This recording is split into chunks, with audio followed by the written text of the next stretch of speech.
In Doctor on Call, we believe that healthcare is universal. Everyone should have access to good medical advice regardless of their locations.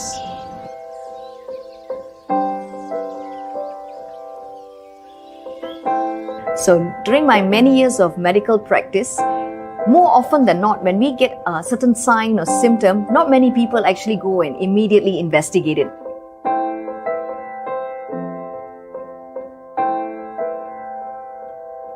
At Doctor On Call, you can get connected to our network of doctors and specialists within minutes through any mobile devices, whether you're at home, in the office, or on the go.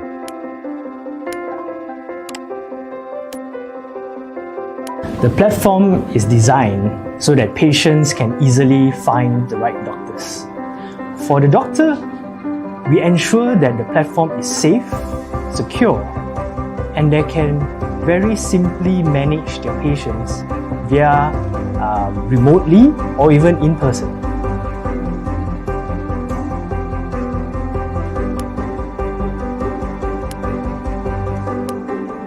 By having this teleconsult, patient can actually have a continued medical care, and this will actually save their life. As the pioneer of telehealth in Malaysia, we always believe in closing the patient care gap through telehealth.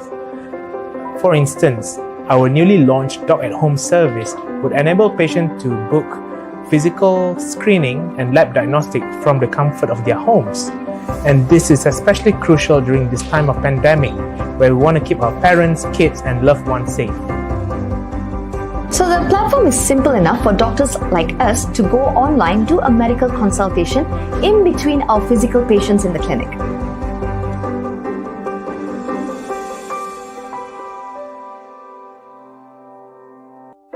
In future, this is the way forward toward looking towards the telehealth and management, where we can overcome a lot of difficulties.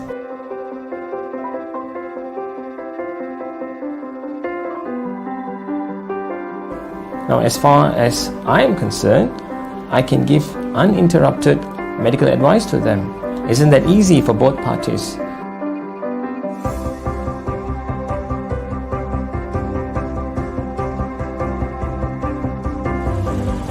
During these difficult times, we strive to ensure that everyone stays safe without compromising their need for medical care, medication, as well as other healthcare services. And also we can prescribe some of the initial medication online. So the patient can get treated to a certain degree before they come and see a doctor.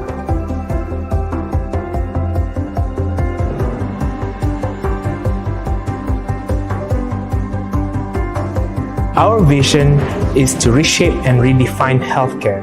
We believe in the power of technology to create better patient experience and continuity of care. We design our service for the patients to get the right service, right treatment at the right time.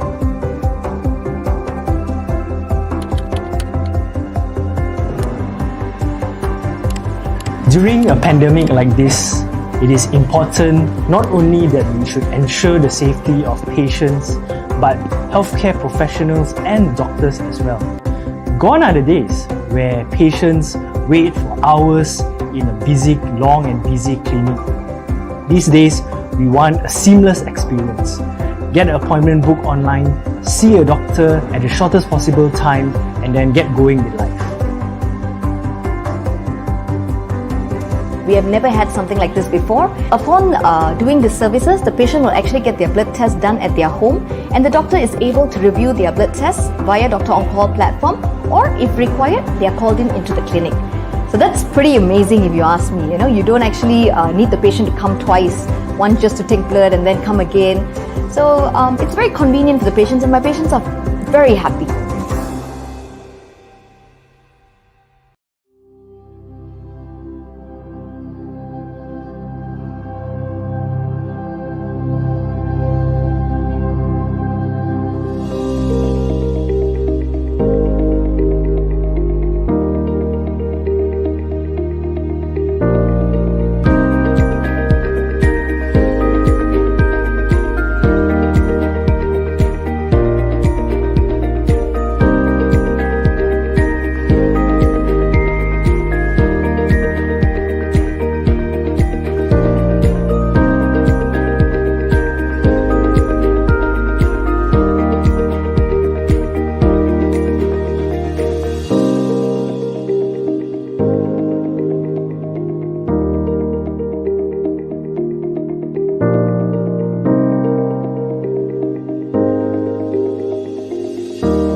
Hi, ladies and gentlemen. Thank you for joining us today on our Q&A with a specialist session.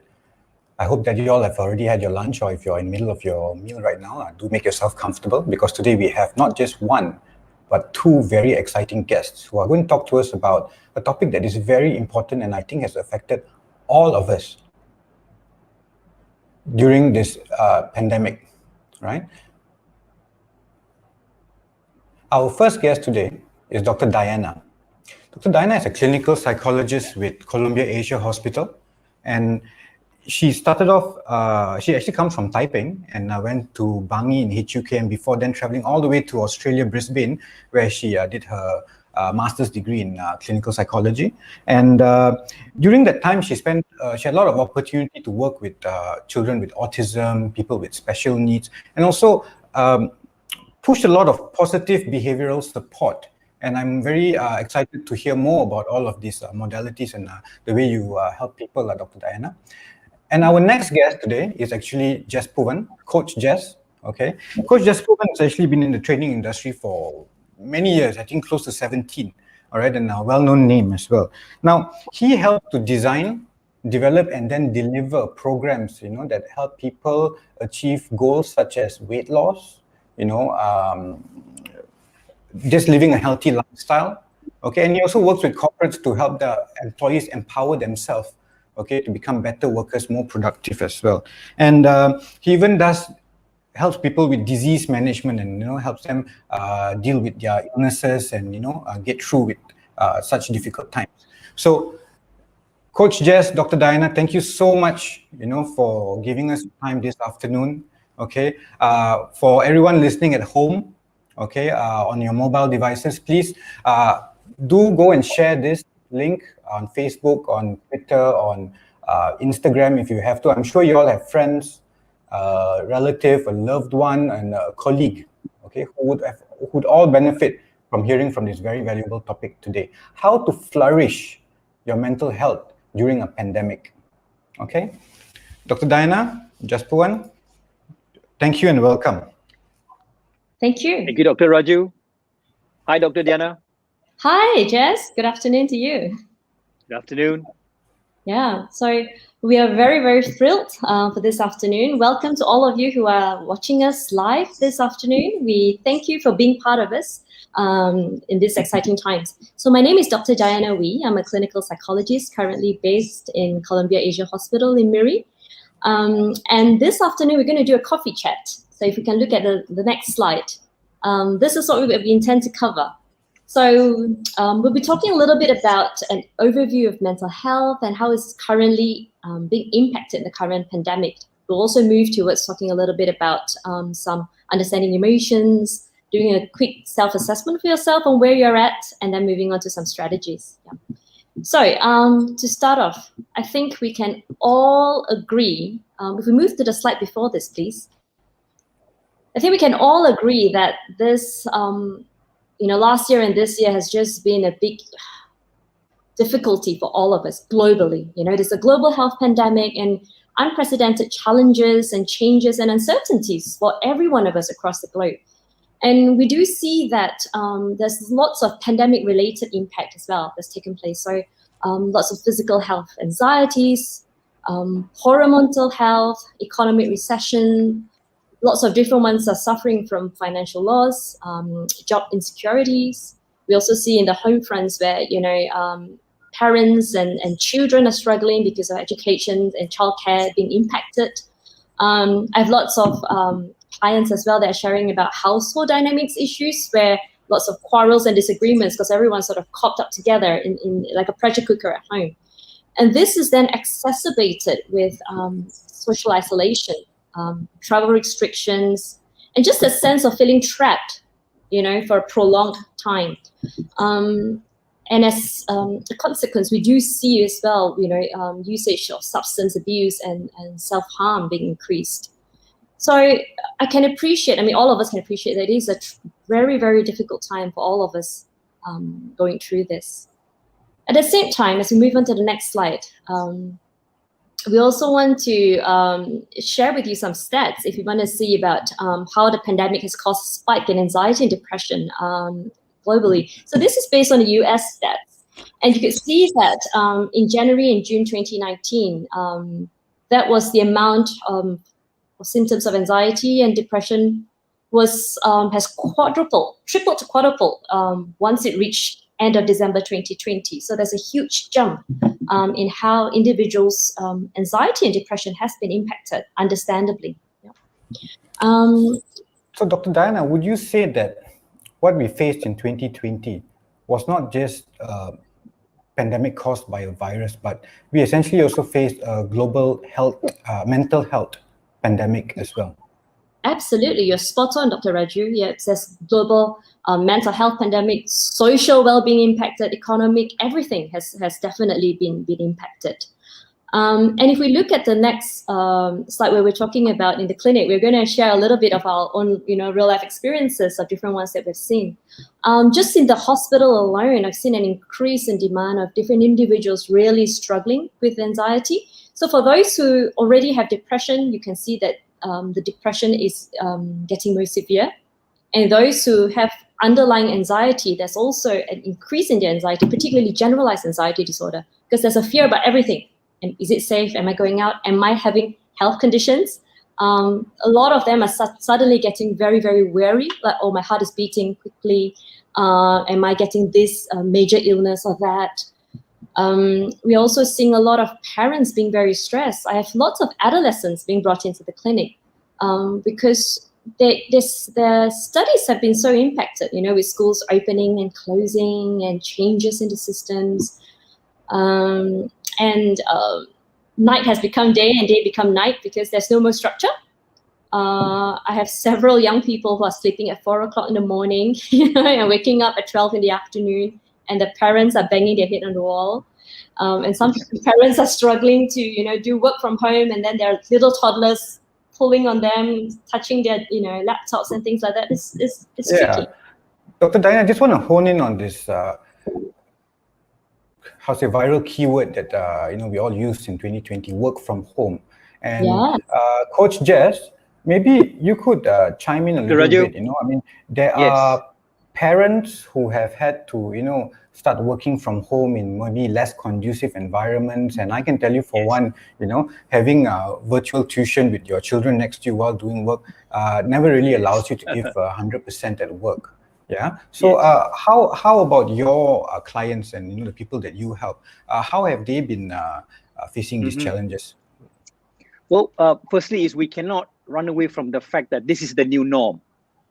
Okay. However, what we can change is that the way we look at things. So what I normally suggest is get in the right mindset before you start your work. So you can be working, for example, you've got a room for yourself. You can be working in the kitchen, or you can be working at the couch. It doesn't matter. You need to be with the right mindset before you start your work. So that's something that they need to think about. So I kind of like what Dr. Diana said earlier, that you need structure. So structure helps you to get in the right mood, helps you get in the right state. Now, talking about kids, because we touched a little bit about kids. Interestingly enough, a recent report from American College of Sports Medicine, they said that kids need to play first before they study. And contrary to popular belief is that we want to make them study first before they play. All right. And studies are showing that if possible, get your kids to play up to 3 hours in a day. Now, I've got 2 kids. This is how I do it. I break it down in the day. Morning, an hour, afternoon, an hour, night, an hour. Audience. Sorry, I'm going to stop it there because I don't want to let too much out for our audience today. Ladies and gentlemen, as I said, this is a very important topic.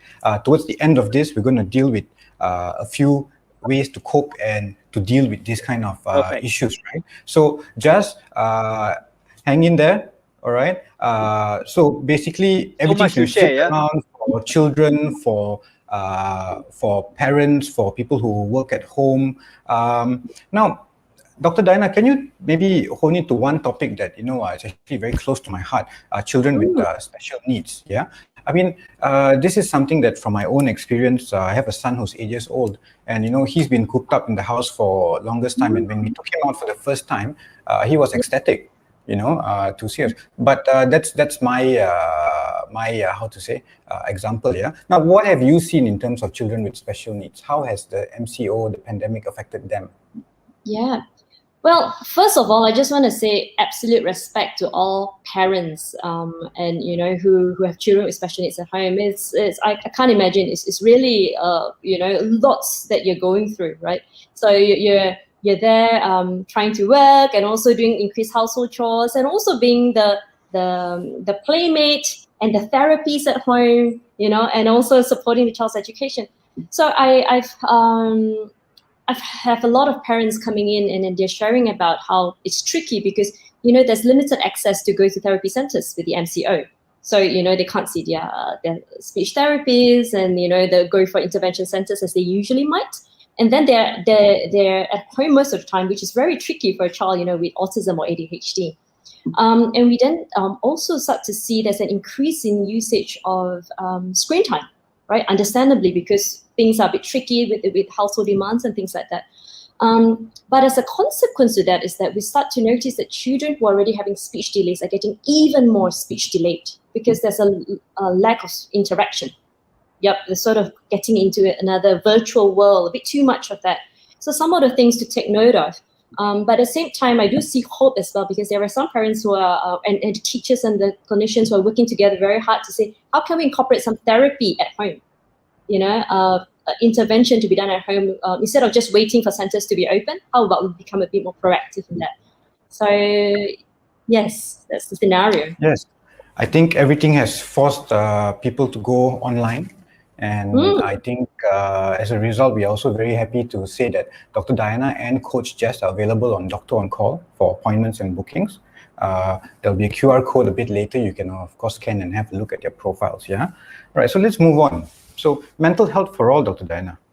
Yes. So the theme, currently is mental health for all in this year 2020 and 2021. What does that mean is that in the past, we used to think that, perhaps mental health was just for certain people, for others, never us. But the reality in 2020 and 2021 is really mental health for all of us because all of us have been impacted in some way or another. And it's absolutely crucial to acknowledge this because then we can make something wonderful of it. Firstly, emotional responses during this difficult time is very normal and is expected. Feeling anxious and sad and frustrated. And I just want to put a word there that you're not alone if you're experiencing this because there are many others out there experiencing the same emotions as you currently. And affirm yourself as well. I think that all of us who are going through this have been challenged to new levels and we're coping with novel situations. So if you're there at home and if there's no one with you, give yourself a pat on the back because, you have been doing your best to cope. And if you have a person with you, just get them to give you a high five. I'll start that, doctor. All right, thank there you. You go. You can do like virtual pats. Yeah, there you go. Because I think everyone is really trying to cope and do their best through this period of time. And what we want to encourage all of you today, home viewers, is that there are definitely healthy and practical ways that we could use to cope better during this time. And there's hope for tomorrow. And also the note that there is support available professionally as well as as a community, so that it's easier to journey with someone. Yeah. So, Jess, I wanted to ask you something about, when we were, as life was, before the pandemic, right? People used to mix around with colleagues and friends, and there was a support network that I think primarily existed sometimes outside the home, because, a lot of working individuals only spend a very few hours at home. But then when the MCO hit, all of those supporting pillars or people that they used to look for, it suddenly flipped, okay? And that would have affected a whole bunch of, life priorities and things like that. Can you tell us a bit about, what did you see amongst your clients? Very interesting question, Dr. Raju. Two things in particular that I've noticed, especially with working adults, is productivity and creativity. Although many may argue that working from home has increased productivity. Yeah, of course, you're at the screen, every now and then there's a meeting, so, and then working hours has stretched, you work till midnight and there's no boundary. So we can argue that productivity has increased. However, on the flip side, creativity has taken a significant drop because, we humans, we need connection, all right? We've got the water cooler moment, all right? The time where your brains are clogged, you can't really think. You go and meet someone and then you have the aha moment. Now I get it. And then I continue going to my work. Now that interaction is no longer available when we're working online. So that's why something that I always share with my participants is that physical distancing doesn't mean emotional distancing. All right. And then there's this concept called over communicate. It doesn't mean that you need to specifically fix an appointment to talk to someone. Hey, just pick up the phone and call that person, have a chat. And then you realize that you tend to overcome that creativity barrier. So those are the two very significant points, productivity and creativity. That's great. So the good news is, well, according to the new SOP, people are allowed to go out, and have a meal or share a drink. Have a drink with friends. But I just want to remind everybody, we're still in the middle of a pandemic. Okay, please be very, very cautious about maintaining the SOP. Keep your hands clean, this physical distancing, and try to use a mask as much as you can while even being with your with anybody you're meeting outside. Okay, so let's move on. Yeah. So, Dr. Diana, this word stress is used all the time. Okay, I'm stressed, I'm stressed out, I can't take it, things are so stressful. So, yeah, let's talk about stress. What is it? All right, so stress, exactly as you said, Dr. Raju, is a word that we commonly use. And in fact, there's actually a wonderful system that our bodies, your body and my body, has as a coping mechanism. It is a response system for when we feel that situation is stressful and when we perceive that, the demands that's required of us exceeds, the demands exceeds what we're able to cope in terms of our resources and whatnot. And it affects the person's stable state. And when that happens, our body launches into this wonderful mechanism of trying to help us to go for optimal performance, right? So that would be the fight, flight, or freeze sort of symptoms. It switches on, gives us energy, adrenaline coming in, and cortisol and things like that, so that we could either face this situation to be more alert, and also judging with the situation, we might say, hey, this is too stressful. There is a dangerous situation. I might need to fight or run away or respond in a different manner. Now, the tricky thing with this current pandemic is that this is not just a short-term stress. It has prolonged, right? So there is a nature in terms of length and duration. And there is also intensity where it is shaking almost every sphere of our lives. That's when it gets really tricky. Yeah. So if you look at this slide following this, we would see some of the key emotional and mental health issues that tends to present. And we thought that it would be lovely to share with all of you this afternoon so that you could help to be better, almost like a detective in being able to identify if yourself or someone you love or your friends may be experiencing some of these situations, and so where to get help. Yeah. So we talked about what is stress, and we could look at what is anxiety. I'm just going to go through and give a quick overview of each of them in a bullet point. Is that what we'll be doing? Yeah. Okay. Yeah, so, sure, Dr. There's a lot of words over here, and I think for our audience, if you want to pay attention on one slide, I think this would be it, because these are some of the most common conditions that affect our mental health. Okay. Exactly. And we're often saying we're depressed, when maybe we're actually anxious, or saying that we're having a eating problem when we're actually having a obsessive compulsive disorder, right? So I just want to everyone pay attention in this part here, yeah, and do keep your questions coming in. We will try to address as many questions as we can. And Coach Jess, okay, if you could, I would love to hear real life examples of what people have actually said, about these words, and how do we then put it into perspective for them? Like, this is not your problem, but we have your issue here, and let's deal with it, right? So yeah, go ahead, Dr. Diana, and Coach Jess. Sure. Okay. So I'll start off by sharing the key characteristics. So stress is when you might start to feel that, this is too much for me to handle. You might start to feel a little bit of, your heart racing, a little bit irritable. Your cognitive performance might not be as quick as before. You're just feeling that this is too much. Yeah. Whereas anxiety, people tend to wonder whether they're anxious or depressed. So anxiety is different in the sense that you tend to feel worried and scared. Yeah. There is that sense of, again, heart racing, perhaps some palpitations, sweaty palms. Some people might start having, stiff neck, headaches, as well as tummy discomfort, where, irritable bowel syndrome symptoms popping up, like, needing to go to the toilet quite often, or feeling like a sense of bloatedness or acid reflux.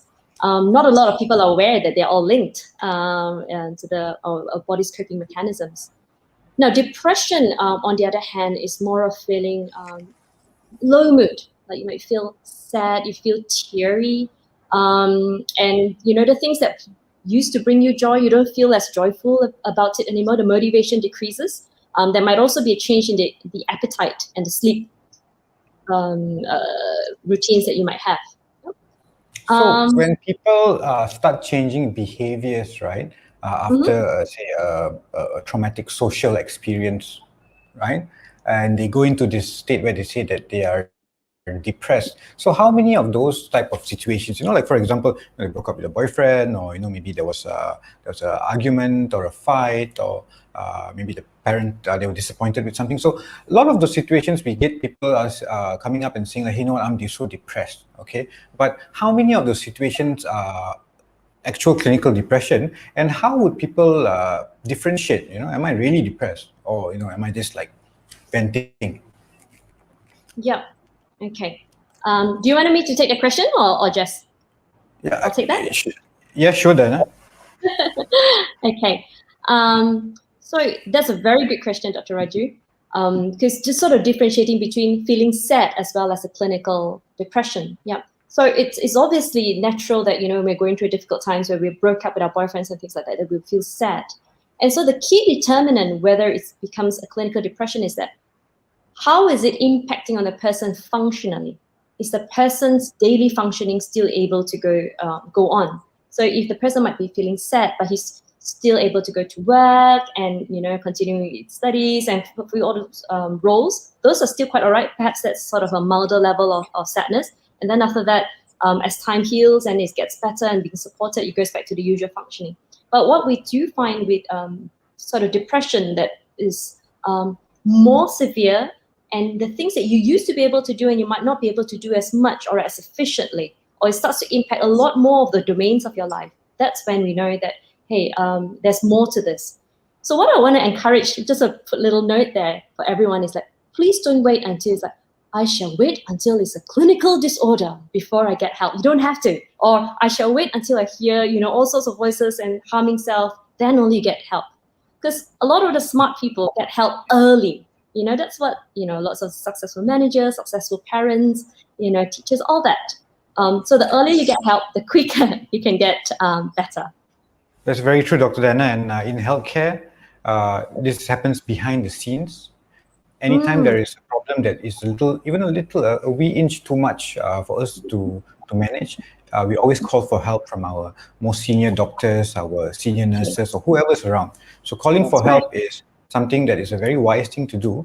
And this calling for help, I believe, affects a lot of, especially corporate leaders or people in leadership positions, quite a lot, just. And there is an aspect, of pushing through, some sort of like resilience that some people have to go through. And I think that it may have happened to the person who just maybe lost his job, okay, and now has to fend for the family, and he's just pushing his way through and keeping aside all the stress, anxiety, and depression, right? So what have you seen, Just? How have you seen your clients, how has resilience actually become too much that they start ignoring the symptoms? Interesting question, Dr. Raju, talking about resilience and, maybe if I may use the word suppressing the signs and symptoms.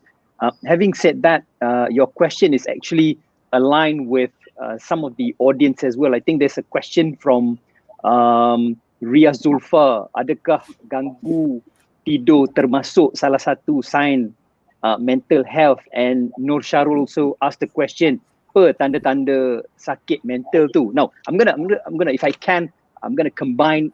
Please, thanks for picking those up. Sure, Dr. Raju, thank you. Yeah, sure. Please, thanks for picking those up.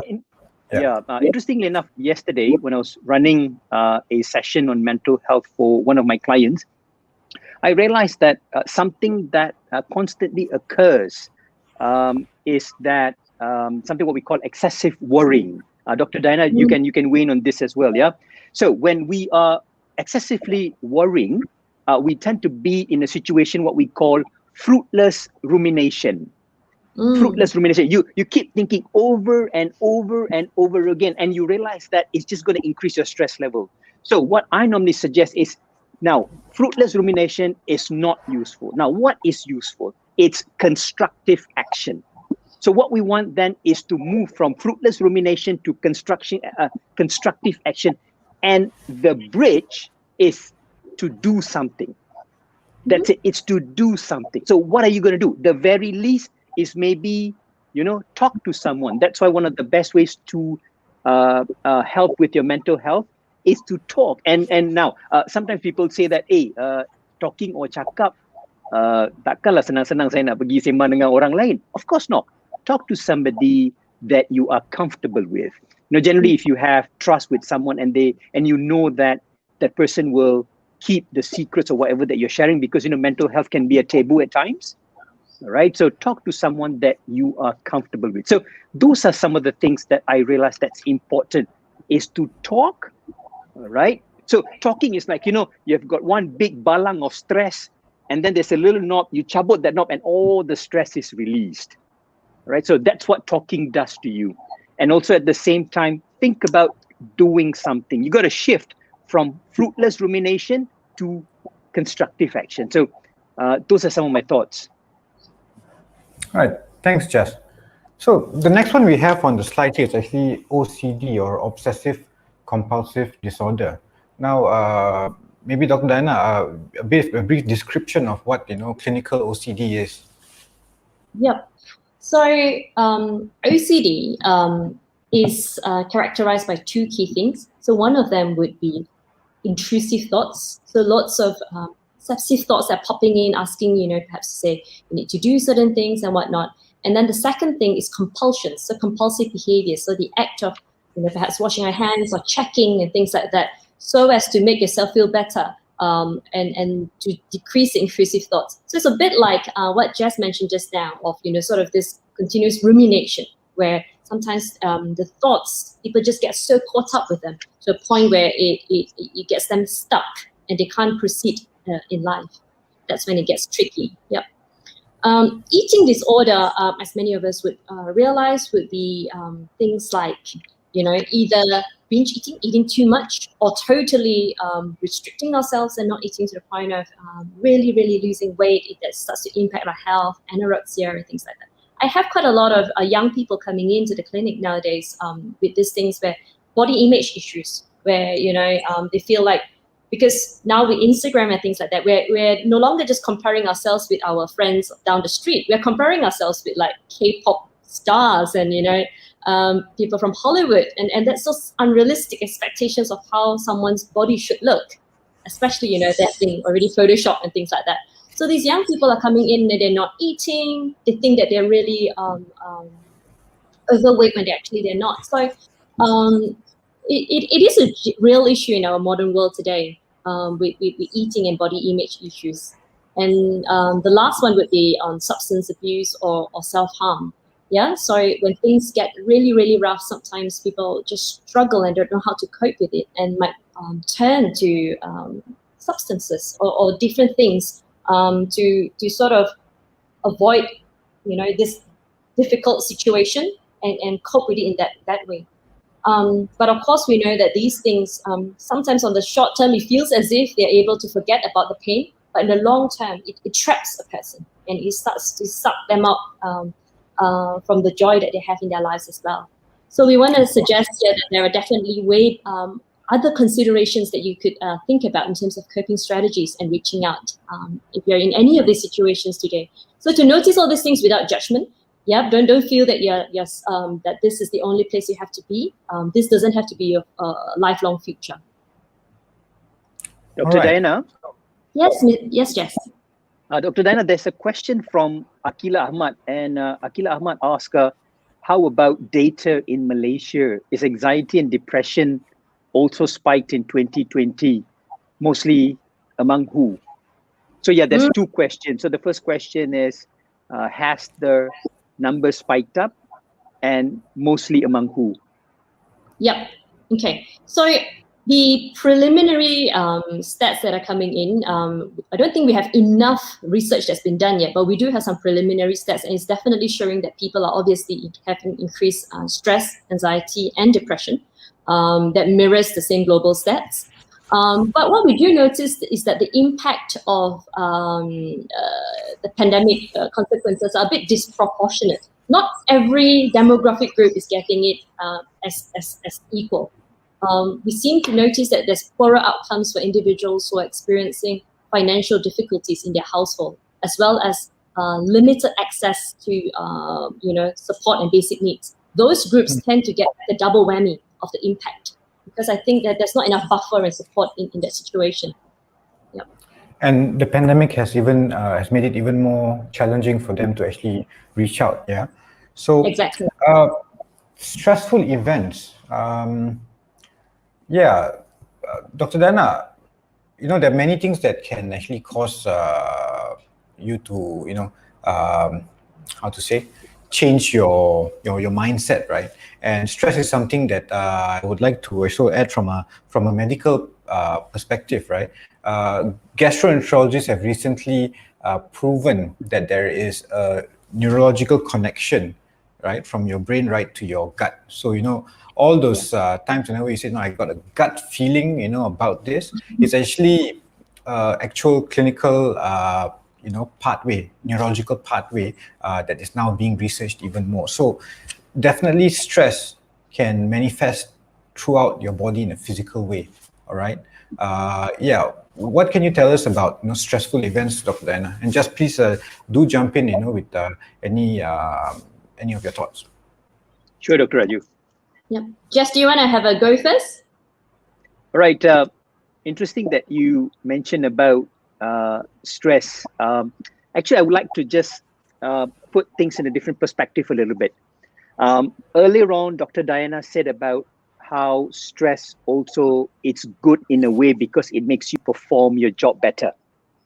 So there's this concept called flow. Now, in order to understand flow, I just would like us to, for a minute, imagine your ideal day, the day where you realize that you got everything right, you did your job right, you spent your time right, and you realize that you had the accomplished day. Now, the reason why that happens is because two things work hand in hand. Number one is the challenge that you had, all right? And the second part is your skills. Now, what you realize is that if challenge is high, skills are low, you'll get stressed. And that's what a lot of us are facing. Tremendous amount of challenges. The pandemic, lives and livelihood has been affected. We're not having enough buffer in money, for example. So the challenge is building up, but we don't have enough skills to cope with that challenge. We get stressed out. Now, the opposite side is that you have got tremendous amount of skill, but got no challenge. So what happens? You get bored, all right? Which right now, not many people are facing, right? So now what we want is, we want stress, but we want what we call the flow. We want to be able to have, to be in the state of accomplishment. So with that, you need stress in a way, because if you're not stressed up, you'll not perform up to your maximum capacity. However, how much is enough? All right. So I've got a little tip for that. This is a little bit tricky. It depends on how you look at it. I normally say you'll not know your limits until you've gone over the limit. You have not know your limit until you've gone over the limit. So what does that mean? So let's say, if let's just take sleep for example. All right. So, sometimes we stretch the sleep so that we get more things done at the end of the day. All right. So ideally, we say that you need between 6 to 8 hours of sleep. Right. So from 8 hours, you go down to 7, you realize that you're still okay. From 7, you go down to 6, you realize that you're still okay. Now, when you go down from 6 to 5, you realize that, you're getting a little bit moody, you're getting up tired, middle of the day, you tend to go for more coffee and things like that. So you know that you have gone over the limit. All right. So now you need to track back a little bit. So go back to between 6 to 8 hours of sleep. So that's an example. So the idea here is that, yes, stress is good, but too much is not good for you.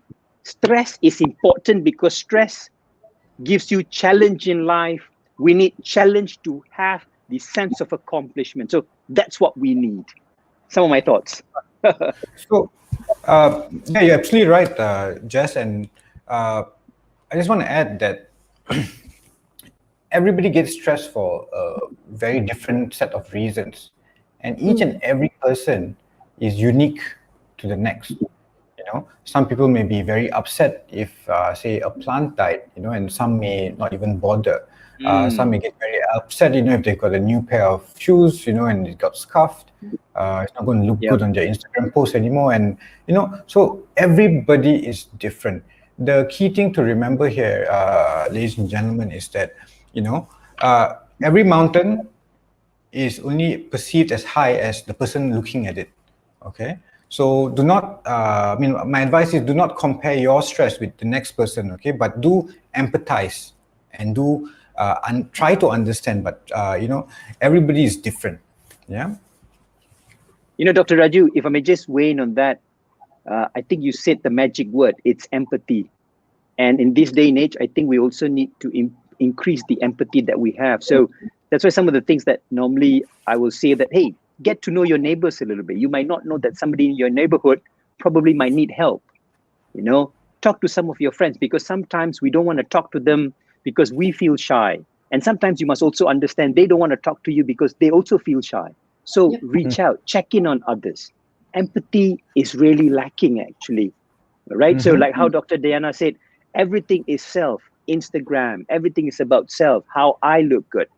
So right now we are like in an empathy bankrupt. You know, we're just not looking out for others anymore. So it's something really for us to think about as well. Oh, by the way, there's some statements coming in from some of our viewers. Some say they don't like challenges. That's going to be a little bit challenging, you know. Tak suka challenge. Oh, kalau tak suka challenge tu mencabar sikit lah kan. Oh, by the way, Dr. Diana, there's a constant questions is that macam mana nak kenal signs and symptoms orang yang sakit mental. So could you just give us like a quick tip on how do we recognize people who are having mental illnesses? Okay, thanks for that question, Jess, and also for our viewer who asked that question. Now, I think this question can be answered in so many ways because it depends on what you mean by mental illness, you know, because every health condition is different, right? So it depends whether we're referring to someone who's experiencing depression or anxiety, or are we talking about someone who is experiencing like schizophrenia, hallucinations, delusions, or personality disorders and things like that. So perhaps the best thing we always come back to would be if you're concerned about your loved ones or a colleague, would be to see if there is any change in this person's state compared to where they were previously, right? Do you notice that there are changes? Perhaps they're more withdrawn. They are starting to say things that are quite concerning, like I'd rather not be here. What's the point of living? I rather the language is different, yeah. The exactly. language. The language. Yeah. Their motivation for life has started to decrease. They're starting to isolate themselves more and more. I rather not live. You know, nobody will miss me anyway. You know, when I'm not around and things like that. So those are the times where you want to sort of tune into. Don't just laugh, ha ha ha, yeah, me too, or you know, something like that. But perhaps sort of just increasing the empathy ears, as we were talking about, and from what myths tends to be is that people say that, oh, if someone's talking about these things, oh, we want to keep quiet, you know, don't want to say anything, we don't want to provoke it. But what research is showing is that if someone actually says these things like that, it's better to just check in with them on how they're doing, because that would just give them that place of knowing that there's an avenue that they could speak and that they could actually seek for help. Yep, so it has better outcomes. And this question about, you know, what are the signs of, you know, everything, right? is actually best left to the healthcare or the clinical professionals to help you decide. But the most basic thing you can do is empathy. Please be aware of your loved ones or friends change in behavior. Nowadays we live in a digital world. It could be maybe the text have changed, or even a lack of text. Sometimes we forget our friends, right? They haven't reached out to us in a while. They're just sending up the, hey, how you doing, right? And there's a camera on every single phone nowadays, right? So please do reach out, and if somebody needs help, this I think is the most critical part, that we should sometimes call it out for them, especially in where we live. Okay, I actually want to address one very important topic. Okay, so ladies and gentlemen, we have a lot of stigma around mental health. We are not a society that commonly admits and saying that I'm going to a psychiatrist, a psychologist, I'm getting therapy, I'm getting treatment. All right, but this is where we need to change our thinking. We need to encourage our friends. Getting therapy is like getting treatment for any other cough, cold, flu. There are professionals there that can help you. There are hundreds of ways where they can treat you with medication, with therapies, with mindfulness, getting to the flow. All right, and on that note, there are ways that you can actually even assess yourself. Okay, at least at a preliminary level. Okay, so if you yourself are having doubts, right? Maybe this is a rough guide, Dr. Diana, that maybe we can just go through. Sure. So we wanted to just give you an opportunity as well, for home viewers or if you're viewing from work, is to just do a quick check-in on where you're at, or perhaps for your loved ones. Yeah. So first question would be, so there's 5 points. The first one would be, how am I feeling at the moment? What emotion is it? Do I feel fine and calm and happy, or am I feeling worried for no reason, anxious, or am I feeling sad and frustrated or more angry nowadays? Okay, so that's one. Second one would be the subjective units of distress, SUD in short, SUD. So from a scale of 1 to 10, how much is it that it is really impacting on you? 10 being very, very severe, and 1 is I'm okay, I'm calm. Yeah. And then the third one is to just do a quick body and symptom scan. Where do I feel discomfort? Is it in your chest? Do you feel a lot of weight, heaviness here? Or is it that, you're feeling as if, your tummy is always having pain and discomfort? Or is it headaches? Various symptoms. So if you go through all these, just from the top of your head to the bottom, so that this gives you just a bit of information as to what you're experiencing. And if you're talking with the doctors, you could sort of highlight this as well. And item number 4 would be to pause and just take a moment and step back and see, what is bothering me?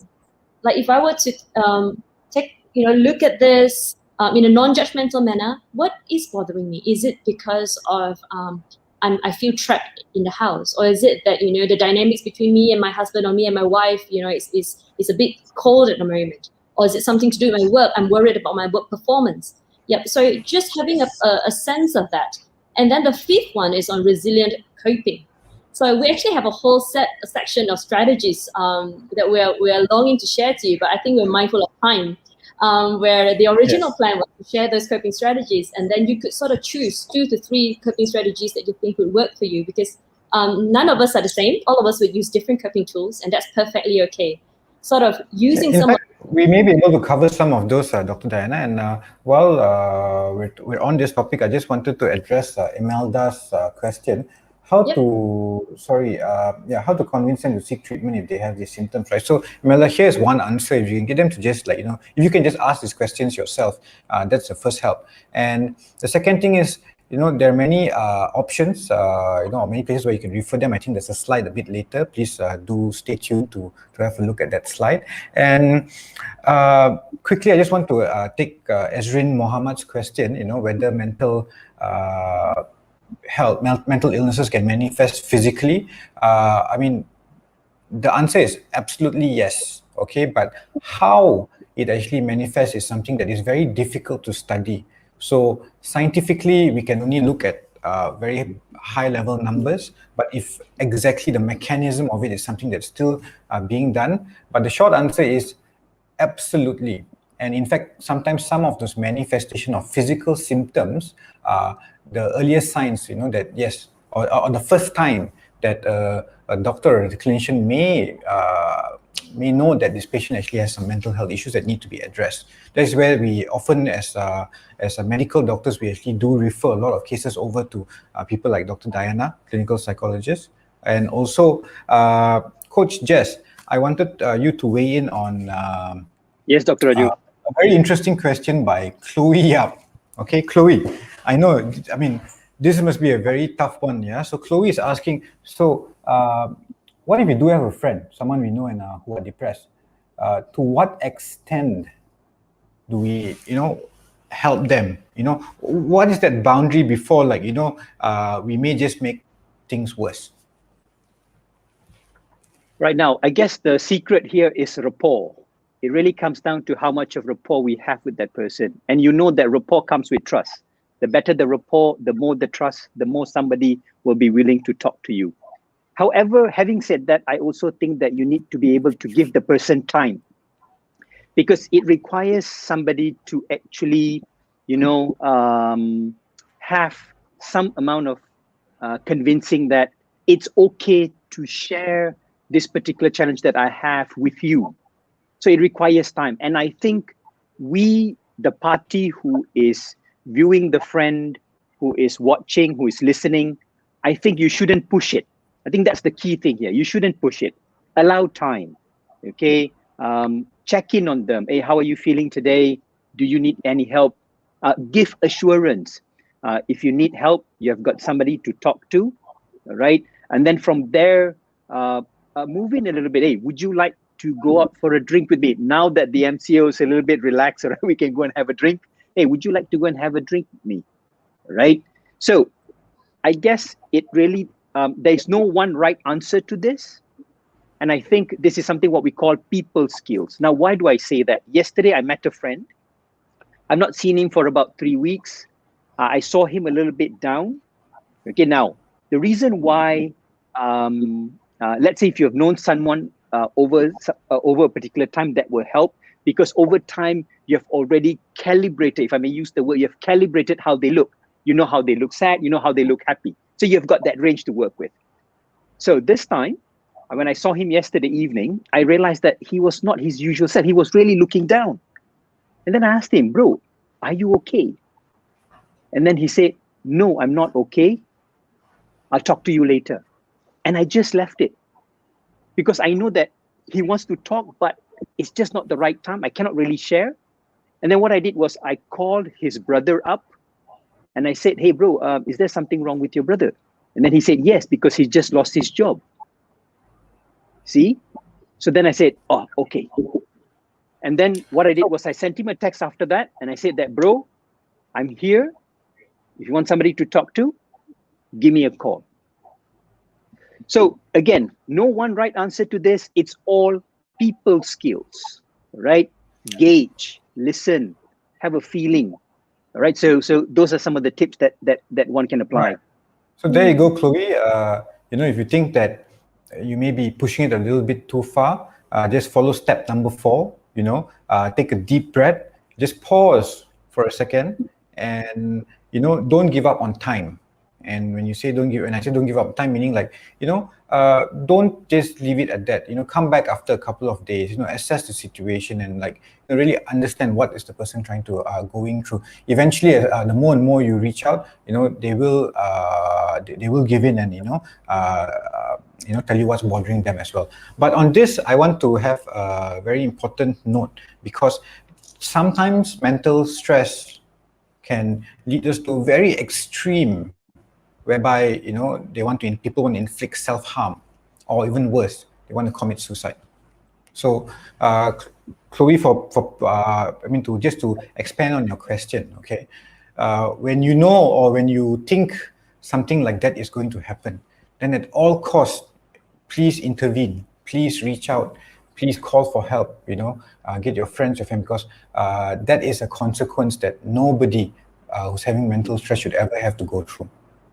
Okay, so now here's actually Dr. Raju. And just following what you both mentioned. So Jess was talking about that people skills and listening. And Dr. Raju, you mentioned about sort of also pausing and engaging when it gets a bit more severe, right? So this is where I guess I just wanted to help, put a thought out there for us to consider.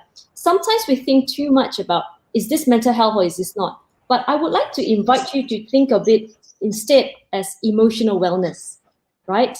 So when we talk about emotional wellness, it means that, if it is a point in time that certain things are tough for us to cope with or to struggle with, think a bit about skills building. So when you see someone to build skills, it's nothing to do with, you are being mentally unsound or anything like that. It's nothing to do with that at all. It's pretty much just building your emotional regulation skills, giving yourself skill sets. So all successful, managers have mentors, or life coaches and corporate sectors. Everyone has that as well. So it's not a sign of weakness. In fact, it's a sign of great wisdom that when we are doing that. So perhaps if you could think of it that way, and when you're listening in and being there for your friend, and perhaps even planting seeds, we could sort of just share with them, hey, or I know of some friends who have gone to seek help recently or see psychologists. So the psychologist was pretty nice. Or the counselor is pretty nice. Most of us are quite nice people, as you can see, Dr. Raju, Jess, and ourselves. It is not the old school. I didn't see that coming. I know I had to put a little self-advertisement in there. So put it in a non-confronting manner, just plant a seed. I also had recently several people where initially was a bit hesitant, and over time, as their family just planted little seeds, waited, and then they were then willing to get help. But coming back to what Dr. Raju said, if at any point you find that it is getting unsafe, right, or the person is showing signs of distress, then immediately contact emergency services, whether it's public hospital or psychiatric hospital, or private or public. There is that emergency department that can take people in, and they will do the triage to identify what's best support at that time. Dr. Raju, is there a little time for me to weigh in on this? Sure. All right. Very quickly, just to add on a little bit, when you're talking about self-awareness, self-regulation there, Dr. Diana, there's something that I would like to share is what we call the power of questions. You see, questions are answers. You ask good quality questions, you get good quality answers. Sometimes when we interact with people, we tend to like to ask the question, why? Hey, why are you looking like this? Why are you feeling like this? So I would like to suggest, try not to use the question why, because when you use the question why, the individuals who are having mental stress tend to look within, okay, now I'm not right. So rather than using the question why, I would suggest to use the question what. That is, what can I do for you? What is it that you need? What would you like to happen? What would you like to do? You see, so you're moving from internal to external. In that sense, you're able to seek help. So think about that, the power of question, because most of the time, naturally, we like to ask the question why. So try not to do that. Preferably ask the question what. What can I do for you? What help you need, etc., etc. All right. So some of the things that we can try out. Yeah, the power of questions. That's a good one. Okay, so we've got time probably to cover some techniques. I mean, looking at the crowd over here, I think that most of them we probably have to get together for a second session, guys. But let's cover some of the techniques that may help our audience today. And we're still not out of the woods yet with the MCO. All right. So yeah, I think this would be. Shall we just highlight a couple, Dr. Diana and Jess? Here's one that I like. Yeah. Yes. Can. Now, Dr. Raju, perhaps you can go to the slide before that so I can give a backdrop about why this is so awesome, this thing that the one before, the research. Oh, this one, yes. Yes. Okay, so this is a lovely study that came out. Which I love to highlight with all of you. So this study was released only in December 2020, so it's very recent. And it was a study that was done to almost 10,000 participants, so 9,500 across 78 countries and 18 languages through a period of April to June 2020. And they were assessing how people are coping, the impact of COVID-19 on mental health, an international study.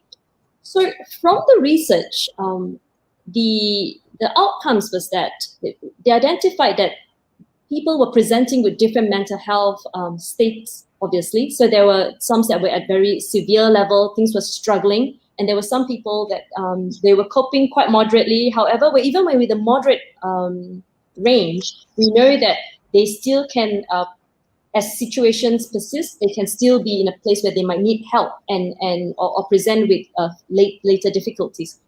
But what was interesting was there was a 40%, almost 40% of individuals that were actually flourishing, right?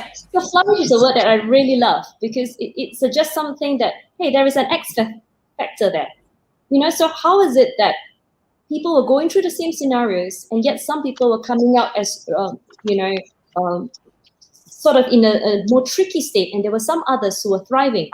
So what they found was the predictors of the mental health resilience were 4 key things came up. One of them was social support, which we already know that is super important.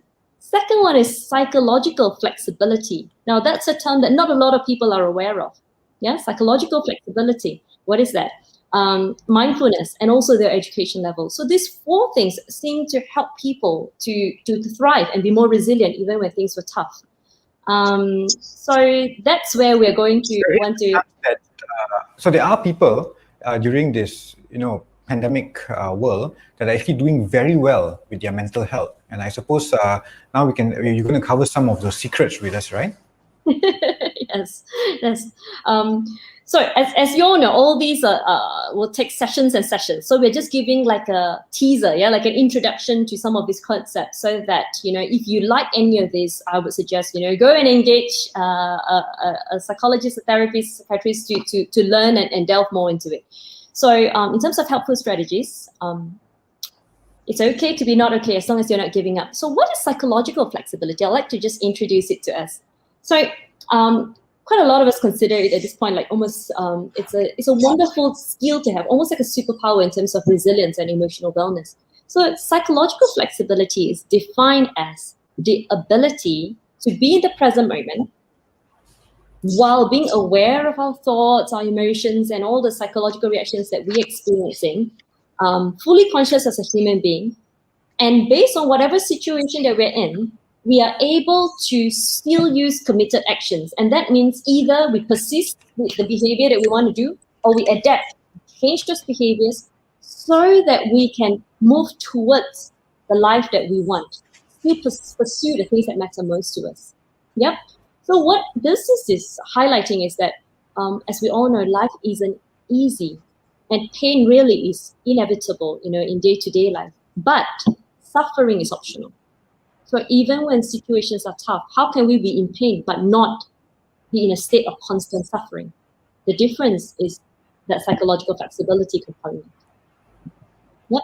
So if you move on to the next slide, I would just highlight 3 key things. So with psychological flexibility is part of the acceptance and commitment therapy framework. If you want to sort of go and impress your husband or wife later, I learned about acceptance and commitment therapy today, throw in some big words. There are 3 key components to it, okay, the 3 key pillars. One important aspect of it is knowing what matters most to you in your life. That's where we are talking about pausing and recognizing, when all else fades away, what is most important to you deep down inside. Yeah, number 1. Number 2, the ability to still stay in the present moment and not being pushed and pulled around by all our, emotional waves. Yeah, so we're sort of anchored. And the third component of it is this concept called opening up. And what it means is that we notice our thoughts, we notice the things that are sort of floating through us, but we're not in a state of just constantly reacting to every single thought that pops up. Because the thoughts that you have do not define who you are, right? You actually have a choice in terms of wanting to respond to them or not, or engage or disengage. So we don't have to be always hooked or be bossed around by these things. Yep. So it's a matter of coming to a place of you being back in the driver's seat of your life. Okay? And a component of it would be the sense of sort of acceptance, of knowing what are things that is within our sphere of intervention and what are things that might not be within our sphere that we have no control over. And that also might include wisdom in knowing what are some things that if it doesn't align with what matters most in our life, we can drop it off. We can almost do the let it go, channeling my inner Elsa to sing Frozen. I've been hearing that a lot from my daughter, Oh, there you go. Your daughter and I. Very familiar. Every night for me. Okay. Exactly right. So the next slide, I'm going to share some, because all these are theories, right? I just want to share some examples of how it looked like in real life, okay? So 2 examples. One is, I want to share about a gentleman that I've been working with during this pandemic period. And he's a lovely gentleman who loves to work out, don't be enticed by the photo, but of sort of working out. And during the pandemic period of MCO, the first wave of MCO, he was really, really struggling. It was a tough time because he was already experiencing depression, anxiety for years. And now to add on to it, stuck at home and trapped and unable to go out to the gym. And there was that point where he was saying that, I can't go out, I can't meet people, and I'm cooped up here, I'm isolated. And the depression was just getting more and more severe. So it was at that time when we paused for a moment and considered what matters most to him. And after processing all these emotions, he came down to the conclusion, he remembered what matters most to him was his family, his health, and also he wanted to be productive. And so instead of sitting around being really trapped in the emotions of, I don't like what's going on, I don't like this MCO and things are tough, he decided to shift his perspective, to hone in back on what matters most to him, and to be creative, to be adaptive during that time, psychological flexibility. So he started to incorporate, how can I set up a home gym at home? How do I carry weights? And he actually used wheels, tires, of cars as the heavy weights. And people were inspired by him, and he started, asking him, how can you do this? And he was sort of encouraging others how they can set up their own home gyms as well. So that's one example of how when times are tough, you go back. Instead of reacting just to the environment, you remember back what matters most to you and your family. And you go back from there. How do I adapt to this environment? Coach Jess, you have any practical examples for us? Yes, I kind of like what Dr. Diana rightly pointed out about exercise, because generally in mental health, we also advocate that a healthy body is related to a healthy mind. You take care of your body, you'll take care of your mind, because it's circulation. All right. So one of the things that I will always advocate is that you schedule your exercise time. Don't exercise shouldn't be a byproduct of your work. Okay, I work and then let's see if I've got time for exercise. No, schedule it. All right, plan it in your routine. Do you want to do it in the morning or do you want to do it in the evening? Put it down, schedule it, put it in your diary, in your Google Calendar, whatever, schedule it. All right, when you schedule it, it gets done. All right, so prioritize exercise. One of the greatest ways, because it improves circulation, you feel better, endorphin is secreted out at the end of the day, and then you realize that you sleep well, so then you get on a positive cycle. And you get to burn off all the extra weight that we've been gaining from exactly, isn't it? For the past year, yeah. All right, and let's see. Shall we jump on to this one? The power of mindfulness. It seems to be getting a lot of popularity these days. And I think a lot of people may have mixed expectations to what mindfulness actually is. So, yeah, guys, and either one of you, could you weigh in on this? Ladies first. Sure. Well, simply because we've got the slides here. Okay, so what is mindfulness? Now, let's start off and take a step back. See, our mind can often be a problem-solving machine, and it's very, very good at its job. It likes to scan for things that are tricky and try to help you to solve them. Yep. And sometimes the issue is that when we are often caught up in that problem-solving mode, we then start to get too hooked. Our mind can also be sort of like an out-of-control time machine, where we either, instead of being in the present moment, we are either caught up too much to the future or too much to the past. Yeah. So some of us we're always worried about what's coming in the future. Oh dear, will I still have this job? Oh no, I saw my boss, he doesn't like me. That's it. I'm going to, not get my promotion. or oh, I'm worried, I've got this heart racing, oh, that's it, I'm definitely having, a terrible illness. So sort of that always being worried about the future. The other hand would be being always stuck in the past. Like, oh no, how could that have happened? Why did I allow that to? Or how could a person have said that to me? And so when someone is always trapped in the past, they tend to be more depressed. Whereas when someone is often trapped in the future, they tend to be more anxious. Yep. Now the reality is, as much as all of us like to have a time machine to travel, we don't have that capacity. And none of us can go to the future to change anything, nor can we go to the past to change anything. So the only time that we have now is the here and now, the present moment. So what is mindfulness? Mindfulness essentially is the technique and the ability to be able to anchor ourselves in the present moment when our mind is tempted to run to the front, run to the back, go and do a yo-yo and sort of mess us up. We sort of anchor ourselves, pay attention on purpose in the present moment without judgment. Yeah? So rather than talking about it, why don't we do an experiential one? Do we have time for that, Dr. Raju? Well, yeah, I think our audience might want to try this. So this is going to be fun. So everyone, we're going to do, I think, short, maybe 5 minutes?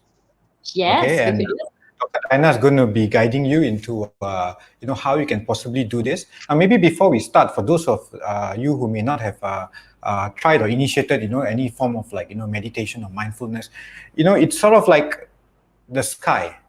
You've got clouds that will come and go. The idea is that, it's not to push away the clouds, but to realize when those thoughts are coming in like clouds and just let it pass and let it go. Yeah. So don't worry about, a lot of noise and chatter coming into your mind. I'm sure Dr. Diana is going to lead us into quite a good experience. So Dr. Diana, the screen is all yours. Sure. So if you could help me to move on to the next slide. Yep. So it's essentially we're going to try to anchor. So if with anchoring is that if the boat is shifting the anchor, and so we could do the same. So what I'd like to invite all of you, if you're sitting in front of the screen, is try to pull up a thought that might have been causing you some worries or anxiety. That seems to be coming in quite a lot and impacting on you. Just pull up a thought. Adil, do you have a thought in your mind now? I can't see your response, but I'm assuming that you have. Yes?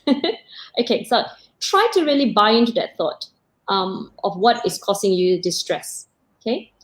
So sit down comfortably and notice where it feels uncomfortable when you have that thought. It could be your chest, it could be anywhere in your body. Now, with your eyes closed, if you wish to, or if not, if you're not comfortable with closing your eyes, you can just fix your eyes on one area. And I just want to invite you to breathe. Just breathe in for a while. And as you breathe in, just notice your breath. Notice how, as you inhale, your lungs can increase.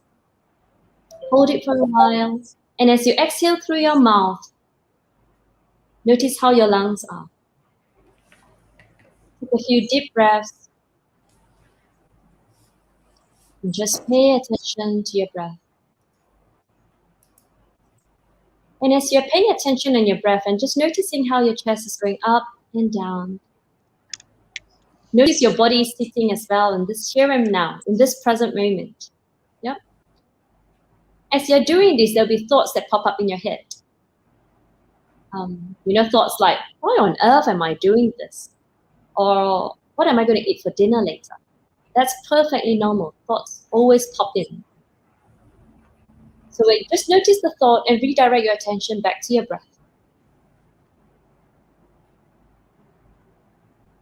And then keep breathing a few more seconds.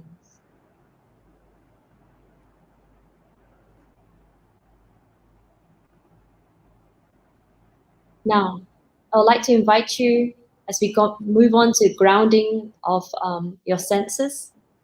At this moment, just open up your eyes for a while. Notice what are the 5 things that you can see around you. Perhaps you might be able to see your clock or a computer, whatever that's around you, 5 things that you can see. Now notice 4 things that you can hear.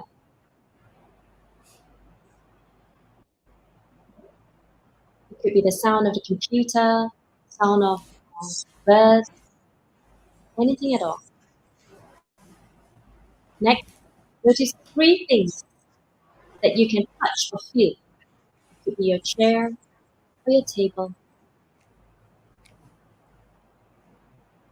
And notice 2 things that you can taste or smell. And finally, 1 thing of beauty that's around you. Or 1 thing that you are grateful for that's happened in your day today. It could be someone brought you a cup of coffee, someone smiled to you.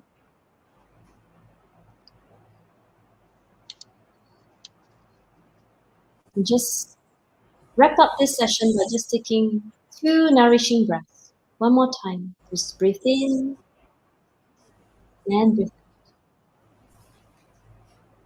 Whenever you're ready, you can open up your eyes again.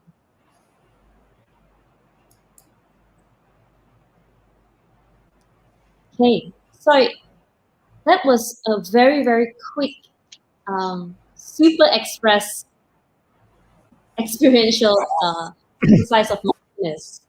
Okay.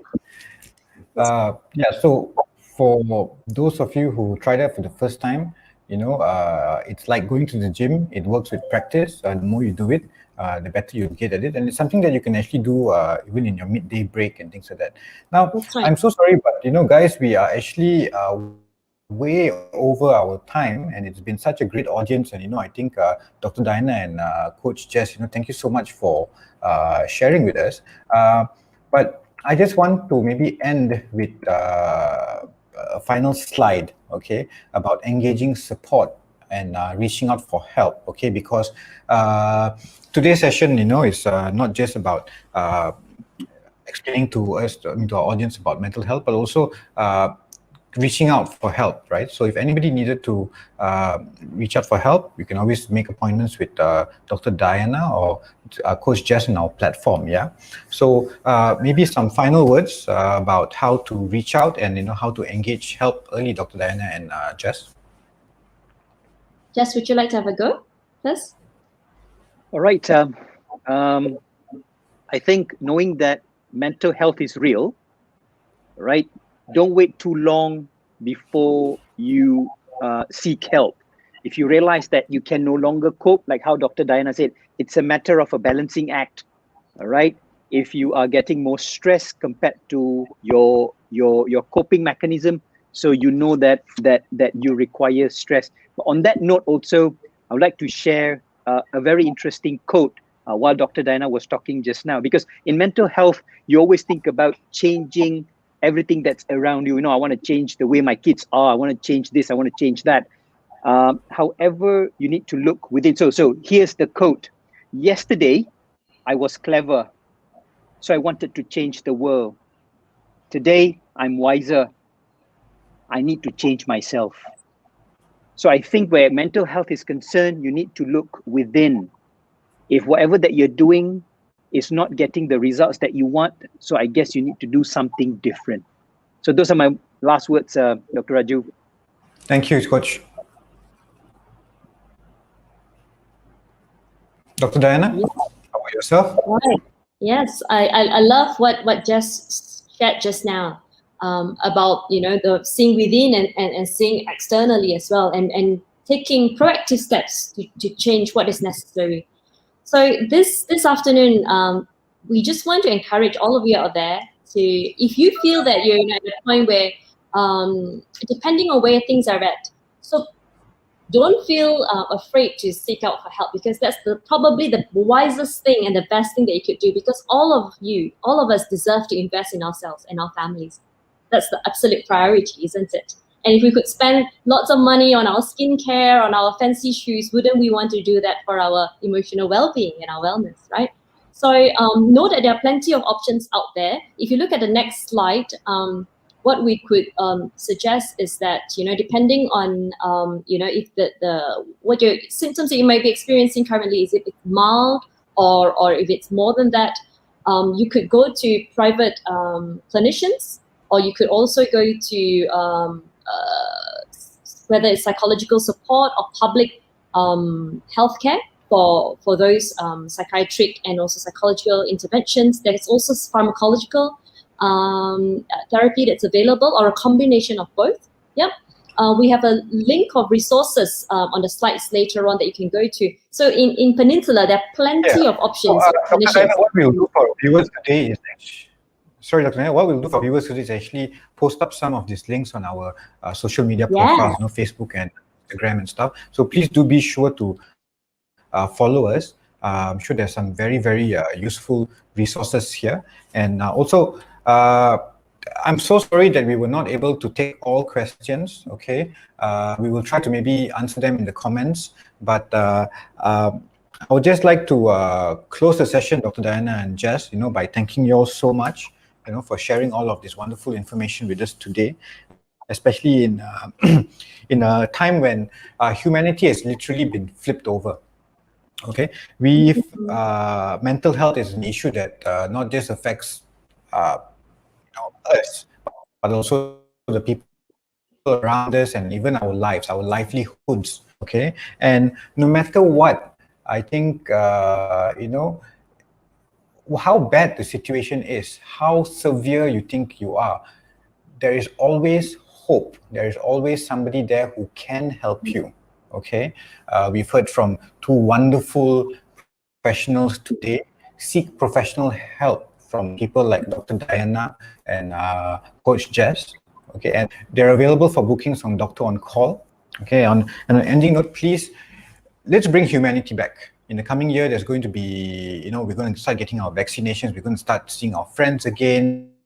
I think it'd be nice to start putting back, that empathy, that social connection back, and looking out for friends who are having mental health issues and getting them to the right direction. So thank you very much, everyone, for joining us today on our Q&A with the specialist. Please stay tuned and share over this video with whoever will need to, may need benefit from it. Okay? Thank you, everyone. Have a good day. Thank you, everyone. Thank you, Dr. Raju. Thank you, Dr. Diana. Thank you, Thank you, everyone.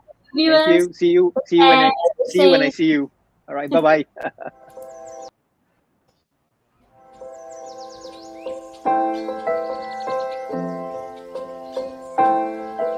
In Doctor on Call, we believe that healthcare is universal. Everyone should have access to good medical advice regardless of their locations.